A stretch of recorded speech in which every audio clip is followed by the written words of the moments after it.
नूह में हुई मुस्लिम युवाओं की गिरफ्तारी। रात में छापेमारी और सामूहिक गिरफ्तारी के बाद खौफ में नूह के मुस्लिम लोग। नूह में हिंसा के बाद अब गिरफ्तारियां हो रही हैं, लेकिन ये गिरफ्तारी मुस्लिम युवाओं की हो रही है। आखिर क्यों एक गांव से कई मुस्लिम लोगों की सामूहिक गिरफ्तारी हुई, चलिए आपको इस वीडियो में बताते हैं।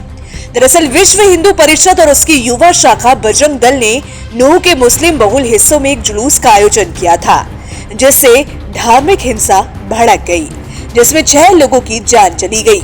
इसके बाद अब हरियाणा पुलिस की एक बड़ी टुकड़ी मुरादाबाद पहुंची और मुस्लिम बहुल गांव से 25 युवकों को उठा लिया। मुरादाबाद के स्थानीय निवासी रहबर खान का कहना है कि जिन लोगों को उठाया गया उनमें से कुछ सो रहे थे या शौचालय में थे, एक नहाने जा रहा था तो उसे केवल तौलिए में ही उठा लिया। गांव के बाकी पुरुष लगभग 100 रात को पड़े छापे के डर से आसपास की पहाड़ियों में भाग गए। जिन लोगों को मुरादाबाद से उठाया गया था उन्हें पुलिस ने नूह हिंसा के अपराधियों में दर्ज किया था। हालांकि कई लोग 31 जुलाई को गांव में ही थे और उनके पास इसका सबूत था। वहां रहने वाले लोगों का कहना है कि रात को पड़ने वाले छापों के इस पैटर्न के चलते मुस्लिम नौजवानों की बड़े पैमाने पर गिरफ्तारियां हुई। हिंसा में उनकी कथित भूमिका या उस दिन शहर में उनकी मौजूदगी की बहुत कम जांच हुई। ये पूरे नूह जिले में दोहराया गया है। 3 अगस्त को गिरफ्तार किए गए लोगों में से 120 को नूह के मुख्य न्यायिक मजिस्ट्रेट के सामने पेश किया गया था। वो सभी मुस्लिम थे, जिनमें कई नाबालिग भी थे। अब यहाँ सवाल ये उठता है कि क्या यहाँ मुस्लिम लोगों को टारगेट किया जा रहा है। आपको बता दें कि 8 अगस्त को हरियाणा के सूचना और जनसंपर्क विभाग ने एक प्रेस नोट में कहा कि नूह हिंसा के अलग अलग पुलिस स्टेशनों में 57 मामले दर्ज हैं, जिनमें 170 लोगों को गिरफ्तार किया गया था। नोट में गिरफ्तार किए गए लोगों की धार्मिक पहचान का जिक्र नहीं किया गया।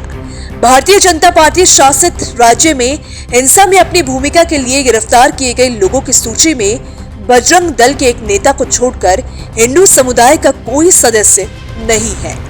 मामलों पर नजर रखने वाले एक वकील हारून खान का कहना है कि 12 अगस्त तक उन्होंने हिंसा से जुड़े मामलों में 220 गिरफ्तारियां दर्ज की हैं। नूह के आसपास के गांव से जो खबर सामने आई उसने सबको हैरान कर दिया। दरअसल कथित तौर पर हिंसा में भाग लेने वाले बजरंग दल और वीएचपी सदस्यों को लगभग किसी भी पुलिस कार्रवाई का सामना नहीं करना पड़ा। इन गिरफ्तारियों से नूह के मुस्लिम ग्रामीणों में व्यापक भय का माहौल पैदा हो गया है। भारत के कुछ मुस्लिम बहुल जिलों में से एक नूह में ब्रजमंडल जलाभिषेक यात्रा का कोई लंबा इतिहास नहीं है।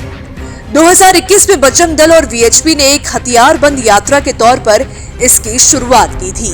ये नूह शहर के बाहरी इलाके में नलहर महादेव मंदिर से 40 किलोमीटर दक्षिण में फिरोजपुर छिरका में कृष्ण मंदिर तक की गई थी, जो कई मुस्लिम बहुल इलाकों से होते हुए गुजरती है।